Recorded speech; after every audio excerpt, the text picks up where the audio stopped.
எல்லாருக்கும் மீனிங் சொல்லுவேன், உங்களுக்கு நான் மீனிங் சொல்லல. ஃபர்ஸ்ட் நீயே அனுப்பிச்சிருக்கிறீங்க ரைட் நீல. ரைட் நீல வந்து என்ன போட்டிருக்காங்கன்னா osteophytic lipping and medial joint margin similarly noted at the medial and lateral normal articular large. Okay, right நீல அவ்வளோக்கா ஒன்றும் இல்லைங்க. ஒரு இயர்லி ஆஸ்டியோ ஆர்த்ரைட்டிஸு, அதை தவிர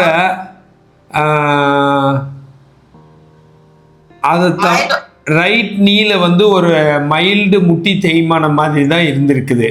சரிங்களா? அப்புறம் ரைட் ஷோல்டரில் என்னன்னு கேட்டால் ரொட்டேட்டர் கஃப் டேர் ஆகிருக்குது, ரொட்டேட்டர் கஃப் இன்ஜுரி ஆகிருக்குது, மெனிஸ்கல் டேர் ஆகிருக்குது, மெனிஸ்கஸ். அதெல்லாம் ஒரு ஷோல்டரில் இருக்கிற ஒரு ஸ்ட்ரக்சர் ரைட் ஷோல்டர். ரைட் ஷோல்டரையே எடுத்தாங்க, எனக்கு ரைட் ஷோல்டர்ல பிரச்சனையே இல்லையே, லெஃப்ட் ஷோல்டர்ல தான் பிரச்சனை இருக்கு.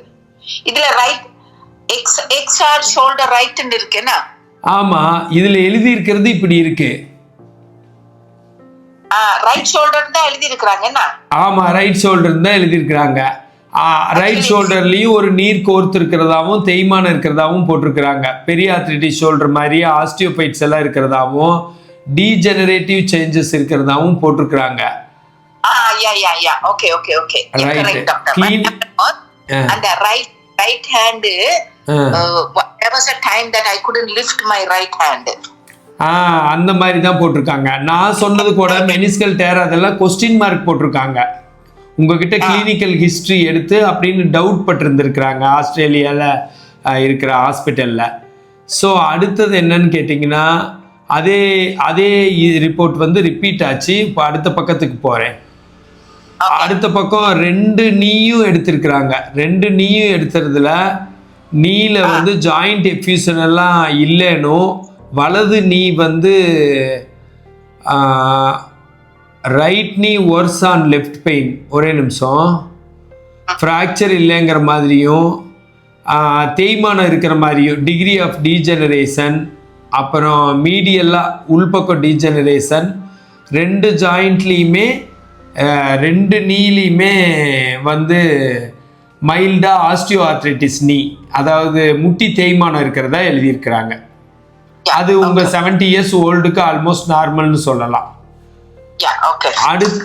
அடுத்தது அல்ட்ராசவுண்ட் எடுத்ததுல gluteal tendinopathy without evidence of a tear, moderate greater trochanteric bursitis, no discrete hematoma or soft tissue mass appreciated at the region of interest pertaining to the right thigh. Okay, thighs இதெல்லாம் எடுத்திருக்கிறீங்க. ஆனால் ஒன்று விடாமல் எல்லாம் எடுத்திருக்கிறீங்க. Inflammation ஆகிருக்கிறதா greater ட்ரோகான்டரில், greater ட்ரோகான்டருங்கிறது அந்த எலும்பில் இருக்கிற ஒரு ஸ்ட்ரக்சரு, அதில் வந்து இன்ஃப்ளமேஷன் ஆகிருக்கிறதா, நீர் கோர்த்துருக்கிறதா சொல்லியிருக்காங்க. அப்புறம் எதுவும்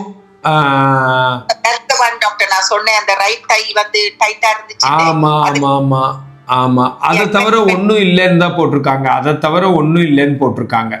சரிங்களா? மற்றதெல்லாம் நார்மலை நான் உங்களுக்கு படிச்சு காட்டல.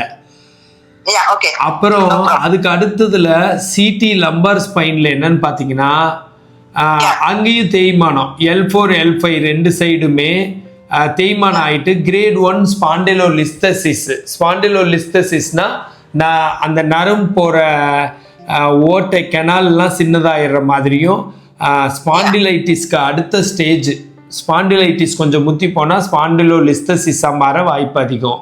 அந்த மாதிரி. ஆனால் டிஸ்கெல்லாம் ஒன்றும் ஆகலை அப்படின்னு போட்டிருக்காங்க, நரம்பு அழுத்தல. அப்போ இடுப்பில் வந்து ஸ்பாண்டிலோலிஸ்தசிஸ்னு கன்ஃபார்ம் பண்ணியிருக்காங்க, இடுப்பு வலி. இதை தவிர இப்போ மீனிங் சொல்லிட்டு இருக்கிறேன், அப்புறமேல் என்னோட ஒப்பீனியன் சொல்கிறேன் ஃபிசியோதெரப்பி ஆஸ்பெக்டில் என்ன பண்ணலான்னு. Neuroma bursal complexes noted at C3 C4 and C4 C5 web spaces. Okay, அதுக்கு அடுத்து பார்த்தீங்கன்னா என்ன பற்றி, மெட்டா டார்சோ ஃபேலஞ்சியல்.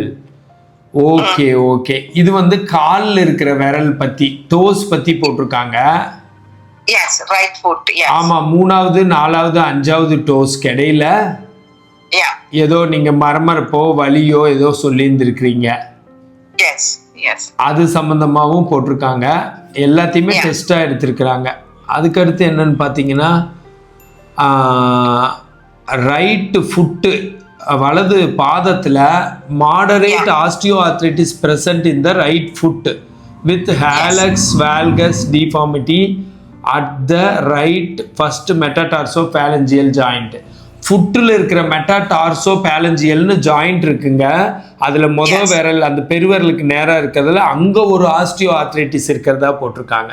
முட்டி தேய்மானம் எப்படி நீல ஆஸ்டியோ ஆர்த்ரைட்டிஸ், அது மாதிரி அந்த இடத்துல ஆஸ்டியோ ஆர்த்ரைட்டிஸ் இருக்கிறதாவும் முட்டி தேய்மானம் இருக்கிறதாவும் அதனால வேல்கஸ் டிஃபார்மிட்டியும் வந்ததாகவும் போட்டிருக்காங்க. இவ்வளவுதாங்க. இப்படி போட்டிருந்தாலும் எல்லாமே நீங்க சொன்ன மாதிரி ஒரு தேய்மானத்தோட ஒரு அங்கம் தான். அதாவது தேய்மானங்கிறது டீஜெனரேஷன் தான். உங்களோட 70 இயர்ஸ்க்கு இது எதுவுமே I can tell not disease, பெருசா டிசீஸ் இல்லை. அந்த இடத்துல மட்டும் ஏதோ ஒரு தேய்மானத்தோட ஆரம்ப ஸ்டேஜ்னு போட்டிருந்தாங்க. ஸோ அதுக்கும் சர்வைக்கல் ஸ்பாண்டிலைட்டிஸ்க்கும் எக்ஸசைஸ் பண்ணிக்கலாம். அதை தவிர ஷோல்டரில் பெருசா எதுவும் இல்லை. ஒரு ஆர்த்ரைட்டிஸ், பெரிய ஆர்த்ரைட்டிஸ் ஷோல்டர் மாதிரி எழுதியிருக்கிறாங்க. அதுக்கும் நம்ம எக்ஸசைஸ் பண்ணி க்யூர் பண்ணலாம். அந்த இன்ஃப்ளமேஷனுக்கெல்லாம் ஜஸ்ட் ஐஸ் வச்சுக்கோங்க போதும். அதுக்கு அடுத்து பார்த்தீங்கன்னா இடுப்பில் தைஸில் கொஞ்சம் பிரச்சனையும், அப்புறம் பேக் பெயின் L5 S1க்கு இடையிலையெல்லாம் தேய்மானம் மாதிரியும் மற்ற சேஞ்சஸும் இருக்குது. ஜவ்வு அமுத்திட்டு இருக்கிறது அந்த மாதிரி எல்லாம். அதை தவிர தைஸில் கொஞ்சம் நான் படித்த மாதிரி ப்ராப்ளம்ஸ் இருக்குது. அப்புறம் ஆஸ்டியோ ஆர்த்ரைட்டிஸ் நீ இருக்கிறதா, நீல கொஞ்சம் தேய்மானம், மீடியல் சைடு உள் சைடு வலி இருக்கிறதாவும், அப்புறம் ஃபுட்டில் சொன்ன மாதிரி மெட்டாடார்சோபேலஞ்சியல்ல ஆஸ்டியோ ஆர்த்ரைட்டிஸ் திரும்ப தேய்மானம் இருக்கிறதாவும், அது ஃபர்ஸ்ட் மெட்டாடார்சோ, அதாவது பெருவிரலுக்கு நேராக இருக்கிறதுல மெட்டாடார்சோபேலஞ்சியல்ல இருக்கிறதாவும். இது எல்லாமே ஒரு ஆர்த்தோபெடிக் ட்ரபிள், ஒரு சிம்பிள் ட்ரபிள் தான். இதெல்லாம் ஒரு எக்ஸசைஸ் பண்ணால் மேக்ஸிமம் ஒரு 15 days டெய்லி 1 hour இதுக்கு எல்லாத்துக்கும் தனித்தனியாக எக்ஸசைஸ் சொல்லி கொடுத்தனா அது டோட்டலாக க்யூர் ஆயிடும்.